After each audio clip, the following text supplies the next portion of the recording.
ஓம் காளி தேவியே போற்றி போற்றி. ஓம் மகா காளியே போற்றி போற்றி.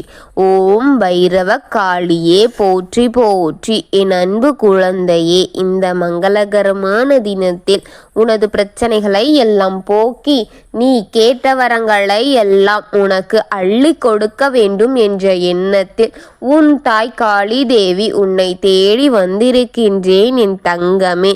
இந்த பதிவை முழுமையாக கேட்டுவிடு. என்னை அலட்சியமாகவோ இதை கேட்காமலோ மட்டும் சென்று விடாதே என் பிள்ளையே, என் அன்பு குழந்தையே. நான் உன்னிடத்தில் பேச வந்திருக்கின்றேன், நீ இதை கேட்க வந்திருக்கின்றாய். எக்காரணத்திற்காகவும் இதை தள்ளிவிட்டு போய்விடாதே. நான் சொல்கின்ற ஒவ்வொன்றையும் நீ தெளிவாக கேட்டுவிடு. நான் ஒவ்வொரு முறையும் சொல்ல வேண்டியதாகவே இருக்கிறதே. யாராவது வந்து விடுகிறார்கள், இல்லை அழைப்பு மணி ஒலித்து விட்டது, அதுதான் உனக்கு முக்கியமான வேலை என்று இதை உன் கையால் தள்ளிவிட்டு போகாதே. காரணம் என்ன தெரியுமா என் அன்பு பிள்ளையே? ஏதோ ஒரு வழியில், ஏதோ ஒரு வார்த்தையின் வீரியத்தில் உன் எதிரி இப்பொழுது பாதிப்புக்கு உள்ளாக போகின்றான் என் தங்கமே. அந்த பாதிப்பின் அடிப்படையில் உனக்கு எந்த கர்மாவும் சேர்ந்துவிடக்கூடாது, எந்த பாவமும் உன் மடியில் நீ சுமக்கும்படி ஆகிவிடக்கூடாது என்பதை நான் தடுத்து நிறுத்தத்தான் நான் இன்று உன்னை தேடி வந்திருக்கின்றேன். நான் பொழுதுபோக்குக்காக உன்னிடத்தில் பேசவிட வேண்டும் என்று நான் வரவில்லை என் பிள்ளையே என்பதை முதலில் நீ புரிந்து கொள்ள வேண்டும். நான் உன்னிடத்தில் பேச வருகின்ற ஒவ்வொரு காரியமும் உனக்காகவே என் தங்கமே. என் செல்ல பிள்ளையின் வாழ்க்கையில் எல்லாவற்றிற்கும் காரணமானவர்கள் இழப்பதற்கு காரணமாக போகிறார்கள். அடிக்கடி நிமிடத்திற்கு நிமிடம் என்று இனி இழப்புகள் சொந்தமாக போகிறது அவர்களுக்கு என்பதை சொல்வதற்காக வந்திருக்கின்றேன் என் பிள்ளையே. ஏன் தாயே சொல்கிறீர்கள்? அவன் நன்றாகத்தானே இருக்கின்றார். என்ன தாயே நீங்கள் சொல்கின்றீர்கள்? நம்பும்படி கொண்டு வந்திருக்கின்றேன் என் தங்கமே. அவன் நன்றாகத்தானே நடமாடிக் கொண்டிருக்கின்றான். அவன் சந்தோஷமாகத்தானே சிரித்து கொண்டிருக்கின்றான். அவனுக்கு இழப்பு வரப்போகிறது என்று நீ நினைக்கின்றாய், எனக்கு தெரிகிறது என் பிள்ளையே. மனிதர்களுக்குத்தான் நீ வாயில் விட்டு சொல்லவிட வேண்டும், கூற வேண்டும். என்னிடம் நீ எதையும் வாய்விட்டு கூற வேண்டாம். உன் மனதில் என்ன நினைக்கிறாய் என்று எனக்கு தெரியும். இப்பொழுது அவன் வாய்விட்டு சிரித்து கொண்டிருக்கலாம், இப்பொழுது அவன் அழகாக நடமாடிக்கொண்டிருக்கலாம். உன்னை பார்த்து ஏளனமாக சிரித்து அடுத்த நிமிடம் என்ன நடக்கிறது என்று உனக்கே தெரியும் என் பிள்ளையே. அந்த நேரத்தை நடப்பதை நானே உனக்காக செய்திருக்கின்றேன். தானாக உன் கண்களில் அதை பார்த்து கொண்டிருப்பாய். அடுத்த நிமிடம் என்ன நடக்கப் போகிறது என்பது உனக்கு தெரியாது அல்லவா? அப்பொழுது நான் சொல்லுவதை ஏளனமாக நினைக்கின்றாயே. அடுத்த நிமிடம் என்ன நடக்கும் என்று யாருக்கும் சொந்தமில்லாத ஒன்று நாளைக்கு என்பது யாருக்கும் உறுதியானது அல்ல என்பதே உண்மைதானே என் பிள்ளையே. நானே உன்னிடம் பலமுறை சொல்லி இருக்கின்றேன், எந்த வேலையையும் நாளை பார்த்து கொள்ளலாம் என்று விட்டு விடாதே. இன்று என்பது ஒவ்வொருவருக்கும் உறுதியானது, ஒவ்வொருவருக்கும் உண்மையானது என்பதை தெரிந்துகொள். நாளை என்பது யாருக்குமே நிரந்தரம் இல்லாதது. நாளை இந்த வேலை பார்த்து கொள்ளலாம் என்பது அனைவருக்கும் ஏமாற்றத்தை உணர்விப்பதற்காகத்தான் என் தங்கமே. அதன்படியாக இருக்கும். போதும் என் பிள்ளையே. உன் எதிரிகள் சுகமாக வாழ்ந்து கொண்டிருக்கின்றார்கள் என்று நீ சொல்வதெல்லாம், உன் எதிரி சுகமாக வாழ்கின்றார் என்று நீ சொல்லலாமா என்று நீ யோசி என் தங்கமே. யோசித்து பார் என் பிள்ளையே. பாவத்தை சுமந்து கொண்டிருப்பவன் பாவத்தில் என்று வேணாலும் மூழ்கிவிடலாம் என்று தெரிந்து கொள் பிள்ளையே. தெரிந்து கொள்ளும் நேரம் வந்துவிட்டது பிள்ளையே. உன் வாயில் உன் எதிரியை திட்டியிருக்கின்றாய் அல்லவா? பலமுறை உன் வயிறெறிந்து அவனை பேசியிருக்கின்றாய் அல்லவா? அது அனைத்துமே அவனுக்கு பாதிப்பு உண்டாக்கும்படியான உன் வார்த்தைகள் படிந்து இருக்கின்றது. ஆனால் அவனுக்கு உடனுக்கு உடன் பாதிப்பு ஏன் இன்னும் வரவில்லை, ஏன் இன்னும் சுகமாக இருக்கிறார் என்று கேட்காதே. ஆடும் வரை ஆடட்டும், உன் ஆட்டத்தை பார்க்கிறேன். அந்த நேரம் வந்தவுடன் உன்னை அடிப்பேன் என்று அந்த நேரத்திற்காக உன் தாய் காத்திருக்கின்றேன் என்பதை புரிந்து கொள் என் பிள்ளையே. அது மட்டும் அல்லாமல் உன் எதிரியை பார்த்து எல்லாம் உன் தெய்வம் பயப்படாது என்று உனக்கு தெரியும் அல்லவா? அது எவனாக இருந்தாலும் அழித்து தீருவேன் என் பிள்ளையே. அழிக்க தேடுதல் அழிப்பதற்கு வந்துவிட்டால் அழிவை சுமந்து கொண்டிருக்கின்றான், அழிவை சார்ந்து கொண்டிருக்கின்றான் என்பது தெரியும் அல்லவா? உனக்கு அனைத்தும் தெரிகின்றும் அல்லவா? ஆனால் எதுவும் தெரியாமல் மாட்டிக்கொண்டாயே. உனது குணம் தெரிந்து மாட்டிக்கொண்டாய். உன் குணம் தெரியாமல் தான் உனக்கு அவன் எதிரியாக துரோகியாக மாறியிருக்கின்றான் என் பிள்ளையே. ஒரு காலத்தில் அவன் உன்னிடம் எப்படி பேசியிருக்கின்றான், எப்படி பழகி இருக்கின்றான் என்றெல்லாம் நினைத்து பார்க்காதே. அவனை நீ எப்படி நம்பி ஏமாந்து இருக்கின்றாய் என்பதை புரிந்துகொள். உன்னிடத்தில் எப்படி பாசத்தை காட்டினான், உன்னை எப்படி ஏமாற்றி அவனுக்கு அதிகமாக உன்னிடத்தில் இருந்து எத்தனை சுலபமாக அவனை நீ எத்தனை உதவிகளை செய்து பெற்று இருக்கின்றாய். ஏன் இப்படி அவன் உனக்கு எதிரியாக மாறினான்? ஏன் அவன் இப்படி துரோகியாக மாறியிருக்கின்றான்? ஏன் இப்படி உனக்கு பல பிரச்சனைகளை உன்னிடம் கொண்டு வருகின்றான்? உனக்காக எதிர்ப்புகளை அவன் எதிரென்று செய்து கொண்டிருக்கின்றானே பிள்ளையே. இதற்கெல்லாம் காரணம் உன்னிடத்தில் இருக்கும் கர்மா என்பதை தெரிந்து கொள்ளின் பிள்ளையே. கால சூழ்நிலைகளும் உனது கர்மாவுமே காரணமாக இருக்கின்றது. நல்லவனை கூட எதிரியாக மாற்றி கெட்டவனாக உனக்கு எதிராக மாறி உனக்கு பிரச்சனைகளை கொடுத்து பல வகையில் உன்னை சுமக்க வைத்து வேதனைகளை சுமந்து கொண்டிருக்க வைக்கின்றது. நான் சொல்வது அனைத்துமே புரிகின்றதா தங்கமே? நம்பி ஏமாந்து நீ நம்பி ஏமாந்து கொண்டிருக்கின்றாயே. ஒவ்வொருவரையும் நல்லவர் என்று உன் மனம் ஏன் நினைக்கின்றது என் பிள்ளையே? நீ இப்படி நம்பி ஏமாந்து இருக்கின்றாயே. இனியாவது உன் வாழ்க்கை பாடங்களை கற்றுக்கொள் என் தங்கமே.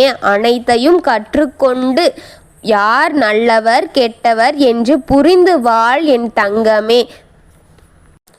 யார் நல்லவர் யார் கெட்டவர் என்பதையெல்லாம் புரிந்து கொள் பிள்ளையே. தாயே சொல்கின்றேன், நல்லவர் யார் கெட்டவர் யார் என்று நான் எப்படி புரிந்து கொள்வது என்று கேட்காமல் அதற்கு என்றுமே விடை கிடைக்காது பிள்ளையே. நாடகம் ஆடி முகமூடிகளை போட்டு சிரித்து இருப்பவர்கள் முதுகிற்கு பின்னால் கத்தியை வைத்திருக்கும் இந்த உலகத்தில் நல்லவன் யார் கெட்டவன் யார் என்பதை இங்கு யாராலும் கண்டுபிடிக்க முடியாது சூழ்நிலையில்தான் இருந்து வருகின்றார்கள். ஒவ்வொருவரும் இறுதி மூச்சு இருக்கும் வரை ஒவ்வொருவருக்கும் யாரை நம்புவது யாரை நாம் நம்ப முடியும் என்று இருந்து கொண்டுதான் இருக்கின்றது. தான் இருக்கும் நீயே. அப்படி இருக்கும் காலகட்ட சூழ்நிலையில் நீயேதான் சுதாரித்து கொள்ள வேண்டும் பிள்ளையே. உன் வாழ்க்கையில் நீயேதான் காப்பாற்றிக் கொள்ள வேண்டும். உன்னை பற்றி எந்த ஒரு ரகசியங்களும் யாரிடமும் சொல்லாதே. உனக்கு நல்லது நடந்தாலும் சரி, கெட்டது நடந்தாலும் சரி, எந்த மனிதர்களிடமும் சொல்லி அழாதே பிள்ளையே. சரியாக இருந்தாலும் தவறாக இருந்தாலும் நீயே சமாளிக்க பழகிக்கொள். சிரித்தாலும் அழுதாலும் சமாதானம் நீயே ஆய்கொள். யாரிடமும் அந்த சமாதானத்தை தேடாதே என் செல்வமே. நான் சொல்லும்படி இருந்துவிட்டால் யாரிடமும் உன் எதிரி ஆக மாட்டார்கள். எதிரிகளை துளைக்கலாம் என் தங்கமே. நான் சொல்வதை கேட்காமல் போனாயானால் இன்னும் புதிய எதிரிகளை எல்லாம், துரோகிகளை எல்லாம் உனக்கு உறுதியாக்கி கொண்டேதான் என் தங்கமே. கவனமாக கேள். யாரிடமும் எதையும் பேசாதே. வார்த்தைகளை கட்டுப்படுத்து. யாரிடமும் எதையும் பேசாதே குழந்தையே. பேசிய வார்த்தைகளை விட பேசாத வார்த்தைகளுக்கு மதிப்பு அதிகம் என் தங்கமே என்பதை புரிந்து கொண்டு மௌனமாக இரு. யாரிடமும் எதையும் பற்றியும் பேசாதே. அப்படி பேசி உன்னுடைய பெயரை கெடுத்து கொள்ளாதே. இங்கு உன்னை அவமானப்படுத்தி பார்க்க வேண்டும் என்று அனைவருமே நினைத்து, நீ ஒதுக்கப்பட வேண்டும் என்று நினைத்து, உன் வாழ்க்கையில் நீ அனைத்தையுமே இழந்து நிற்க வேண்டும் என்று, இழந்து நீ தனிமரமாக நடுத்தெருவில் நிற்க வேண்டும் என்று நினைக்கும் உன் எதிரிகள் முன்னால் உன் குடும்பத்தோடு தலை நிமிர்ந்து உன் உயர்வு பதவியில் கண்டு உன் பிள்ளைகளும் நீயும் நலமாக வாழ வேண்டும், வாழ்ந்து காட்ட வேண்டும் என் பிள்ளையே. அதற்காகத்தான் உன் தாய் ஒவ்வொரு முறையுமே உன்னை தேடி வந்து கொண்டிருக்கின்றேன் என்று இந்த கர்மவினையின் பழத்தை சுமந்து விடாதே என்று நான் கூறுகின்றேன் பிள்ளையே. பழத்தின் கனிமாக தங்கமே முடியாமல்,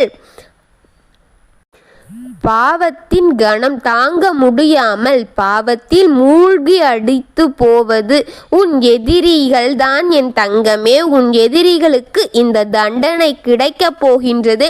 அந்த எதிரியின் இடமிருந்து முதுகு தண்டில் பாதிப்பு, இடுப்பிற்கு கீழ் உணர்வுகள் இன்றி போகின்றது. படுத்த படுக்கையாக போகின்றார்கள் உன் எதிரி, உன் துரோகி. அழியும் நேரம் வந்துவிட்டது. நீ யார் வந்து உன்னிடம் எதை சொன்னாலும் கவனமாக கேள். கவலைப்பட்டு கொள்ளாதே. அதையெல்லாம் நினைத்து அவர்களுக்கு பாவம் பார்த்து விடாதே பிள்ளையே. ஐயோ பாவம் என்று ஓடி போய்விடாதே.